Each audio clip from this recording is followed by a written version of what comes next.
Good morning my butterflies and my friends.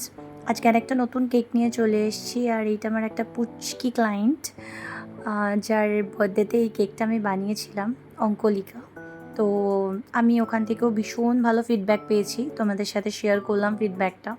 এটাই আমার প্রাপ্তি, কারণ আমি তোমাদেরকে ফার্স্টেও জানিয়েছি যে আমি খুব মন থেকে কেকটা বানাই, আর আমার এটা ভীষণ ভালোবাসার একটা জায়গা যে আমি কেক যখন বানাই আমার মানে দারুণ একটা ফিলিং হয়। আমি প্রচুর মানে ব্লেস করি, কেকটাকেও করি এবং ক্লায়েন্টদেরকেও করি যে যেন রোজ ওদেরকে ভালো ভালো এরকম কেক আমি দিতে পারি উপহার, যাতে ওদেরও ভীষণ ভালো লাগে।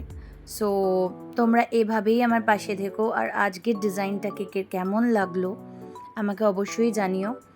আরও যদি তোমাদের কাছে অন্যরকম ধরনের ডিজাইন থাকে বা তোমরা আমাকে বলো যে আমার মতো করে কেক বানিয়ে দিতে, সেটাও আমি বানিয়ে দিই। বেসিক্যালি আমি সেটাই করি, যে আমার যেটা ভালো লাগে তো সেই কেকটার মধ্যে আমি আমার ডিজাইনটাকে দিই।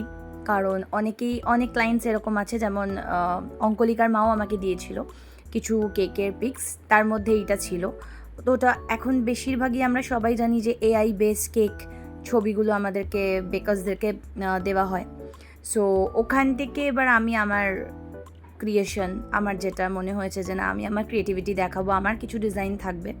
তো উইদাউট ফন্ডেনের কীভাবে এরকম কেক বানানো যায় সেটা তোমরাও যারা নতুন বেকার্স আছো তারাও একটা আইডিয়া পেয়ে যাবে, বা বাকি যারা ক্লায়েন্ট উইদাউট ফন্ডেন্ট কেক নিতে চাও তারা এরকম ধরনের কেক নিতে পারো। Thank you.